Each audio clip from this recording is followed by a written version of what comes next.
Founded in 1729, Arlington Street continues today as a gathering place for progressive people of faith in the greater Boston area and beyond. We are located at the corner of Arlington and Boylston Streets, across from the Public Garden in Boston, Massachusetts. Arlington Street Church, gathered in love and service for justice and peace.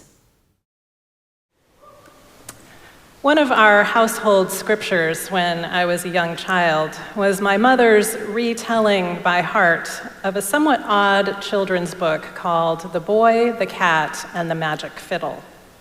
It told the tale of a young boy who lived with a poor old woodcutter who inexplicably tells the boy he has to leave and he won't be coming back. He leaves the boy, a cat with one eye, wearing a jaunty eye patch in the illustrations, and a magic fiddle and an axe. What am I going to do with an old axe, a cat with one eye, and the magic fiddle, the boy wonders. I'll leave them all here and go away. Then he hears a voice saying, I'll go with you. I didn't know cats could talk. You don't know much, but now you know that much, and soon you will know more. Let's go. The boy takes the axe, the cat takes the fiddle, and away they go. As they head out on their adventures, the boy learns that the cat can play the fiddle. I didn't know you could play the fiddle. You don't know much, but now you know that much, and soon you will know more. Let's go. They continue their adventures, and the boy also learns that the fiddle has magic powers.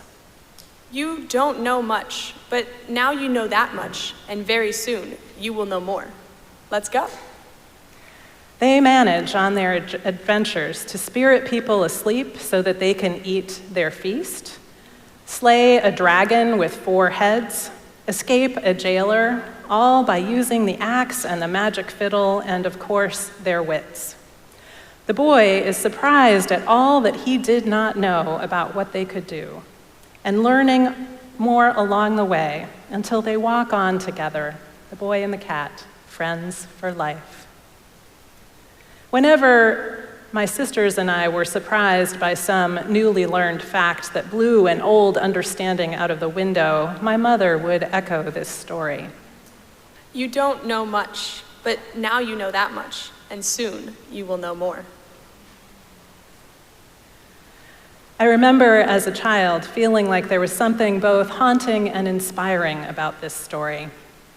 Imagining being left by any adult figure and then deciding to go adventuring, figuring everything out as you go along, knowing nothing about your odd companions on the journey, totally exposed to every possible danger. And then meeting each challenge with the cheery realization of how little you knew or how wrong your ideas had been. Cats can't talk? Psh. Fiddles are magic? What? Cats can play the fiddle? Huh? You could say this is a seminal story about what more recently has been called growth mindset. The ability to take new information in stride, even if it contradicts your old sense of what was true or right about yourself or your world, and then to move on to the next challenge with curiosity and wonder, to bounce right back when those waves hit you. But that's pretty far from how we've been told to respond to being wrong, to making mistakes, or learning things that blow our ideas out of the water. It's often, for many of us, most like this trivial but telling little exchange overheard in Grand Central Station. You said pound cake. I didn't say pound cake, I said crumb cake. You said pound cake. Don't tell me what I said. You said pound cake. I said crumb cake. I actually saw the crumb cake, but I didn't get it because you said pound cake. I said crumb cake. Well, I heard pound cake. Then you obviously weren't listening. Crumb cake doesn't even sound like pound cake. Well, maybe you accidentally said pound cake. I said crumb cake. One of us is wrong. Both of us are convinced we're right, which of course is the key factor in being wrong. It never feels like being wrong. It feels like being right. It's easy enough to laugh at ourselves and one another over which kind of cake we asked for. But as the stakes rise, so does the shame, the disorientation, the distress at discovering that we were mistaken. Take the well-known case of Ross Gelbspan, a journalist who was covering the release of an important book about environmental impacts of economic development in 1972. Donella Meadows, one of the co-authors of the book, spoke at the press conference, and he marveled at the paradox between the grim predictions she was sharing and the fact that she was pregnant. As he put it, she had found some personal hopefulness in the midst of this really massive gloom and doom. And that observation became the kicker for his story, which the Village Voice published on its front page. An amazing break for Gelbspan, except for the fact that Donella Meadows was not pregnant. As Catherine Schultz puts it, certain mistakes can actually kill us, but many, many more of them just make us want to die. Gelbspan apologized profusely, offered corrections, did all of the things. Everyone else had forgotten that story, but his embarrassment continues. Most of us, if we were asked, would readily admit to being wrong about a lot of things. But when we're actually pressed to name what those things are, to really count for a big gap between what we thought was true and what was actually true, we usually have a hard time coming up with a specific example. And Schultz gives a pretty good explanation for this. Once we're presented with a corrective to our wrong idea, we stop being wrong, because now we know a new thing that, at least for now, is right. That old idea or belief fades because now we're carrying that new truth. So we know our own fallibility, but we have this odd dual relationship with being wrong, where we also need to get through the day trusting what we know to be right to be right.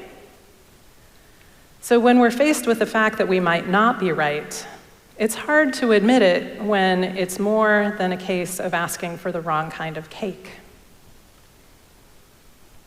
Theologians and philosophers have spent centuries trying to determine what it means for us to be capable of good and also so prone to error. Are we tainted from birth by the sin of Adam with some basic wrongness built into us? Or is our ability to be wrong something that we should consider a gift of the mind that is seeking and growing, wrong over and over again as a way to get to deeper and deeper truth?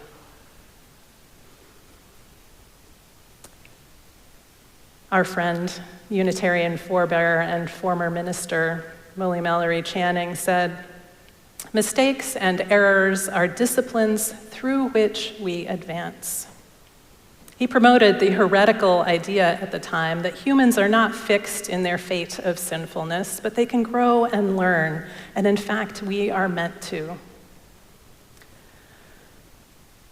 But our ideas about what is real have everything to do with who we think we are, what we think of ourselves.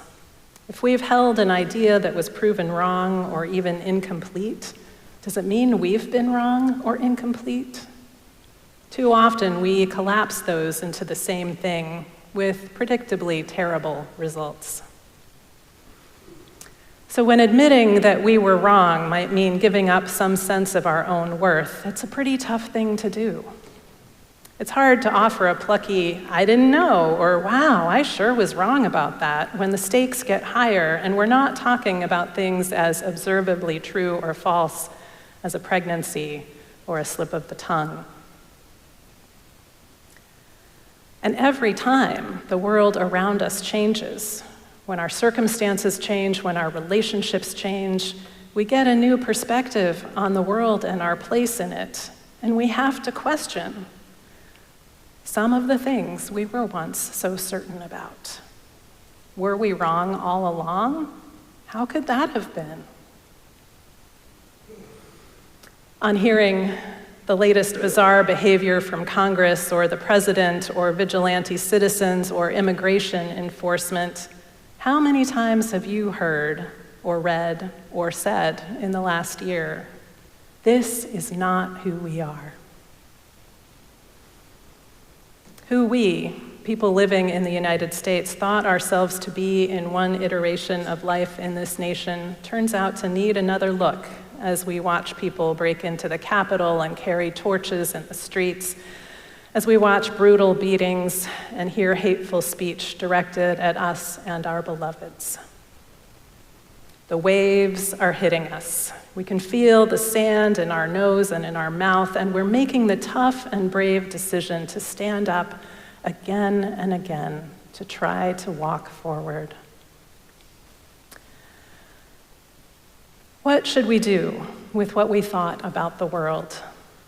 What does our new understanding tell us about ourselves? And what should we do next? These are the questions that keep many of us up at night these days. They are timeless questions of what it is to be human that we're feeling particularly pointedly right now. Closer to home, we get a chance to practice it in a little more contained environment. Right here in this congregation, your ministerial transition is giving you a chance to practice. Who are you in this time in history? After Kim Crawford's ministry and preparing to partner with a new settled minister. You, it turns out, all have different ideas and experiences with what this congregation has been and what it could be. And as we hold up those ideas, we learn the story of who the congregation is and its challenges in a new way. When we find that our experiences have been very different, how do we hold that difference? Does one have to be right and another wrong? Can we hold both ideas or experiences with curiosity and compassion? It's helpful to get back to a couple of basics here. Our Unitarian faith in the fact that humans can grow in goodness, and we are meant to help one another in that effort. None of us holds the truth alone. Together, we seek it hand in hand. And also, we have this line we say every Sunday in our order of service, in our affirmation of faith. We will speak our truths, plural, in love. We are not assuming that single fixed truth, but the convergence of lots of ideas and perspectives, and we will share those with each other, with the faith that we are held by a larger love that carries us all.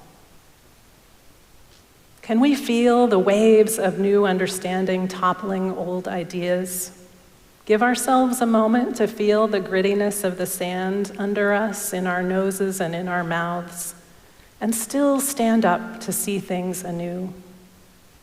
Can all of us wrong-issioners together live in a covenant to continue the search for what is good?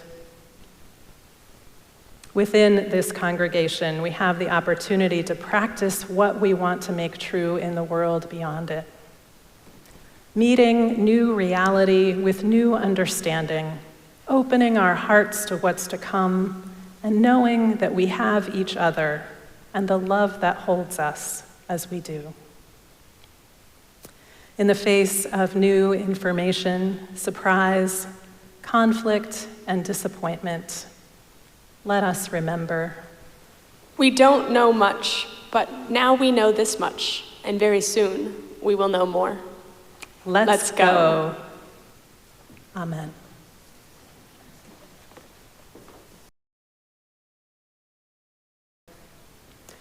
Winston Churchill famously said, "Success is not final, failure is not fatal.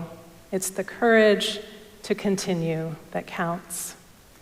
May we hold one another close as we face each wave that comes, opening our minds to new ways of seeing and being, rising again and moving forward with courage. Go in peace to love and serve. The service begins when the service ends. Amen.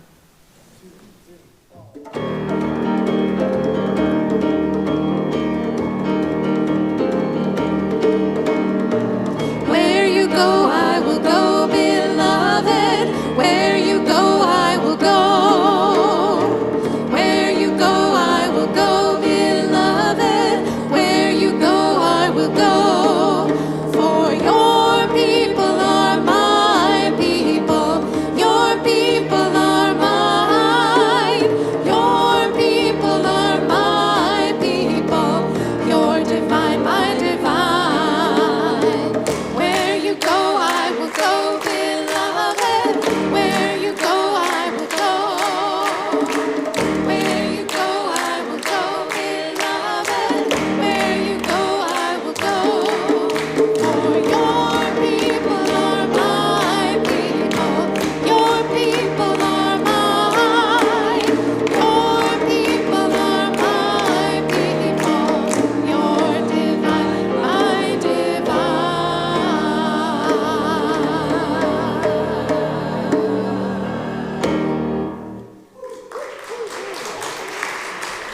We are located at the corner of Arlington and Boylston Streets, across from the Public Garden in Boston, Massachusetts. Arlington Street Church, gathered in love and service for justice and peace.